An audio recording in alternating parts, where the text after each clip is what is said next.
सिवाय झूठ के मेरे पास कोई और रास्ता नहीं था। राय देना आसान है, ठीक है। यहां देखा है मैंने, सब सुनने वाले कान अक्सर बंद हो जाते हैं। सच्चाई की आवाज उन तक पहुंचते पहुंचते उनकी सांस अटकने लगती है। मैंने भी हमेशा सच्चाई का साथ दिया ना। क्या मिला मुझे? तुम बताओ क्या मिला मुझे? बदनामी, बुज़दिली, नकार दिया गया ना मैं हर कहीं से। किसी ने भी मुझ पर भरोसा तक किया नहीं।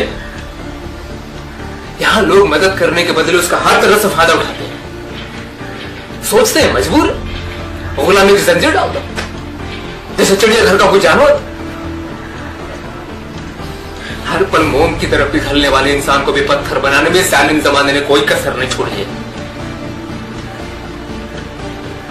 आज इस हकीकत से आजाद हो कि मैं खुले शेर की तरफ अपनी जिंदगी जी रहा हूं। सुनो, मुझे कोई फर्क नहीं पड़ता कौन मेरे बारे में क्या सोच रहा है, ठीक है। मैं वही करूंगा जो मुझे सही लगेगा। सजेशन देना, राय देना बहुत आसान होता है। उस जगह पर खड़े होकर मैं झेल रहा था, उस समय तुम कहां थे? ये आज का जमाना है। यहां सच बोलने वालों को मिलती है गालियां और झूठ बोलने वालों को मिलती है गालियां। आंखें खोलो, देखो क्या हो रहा है।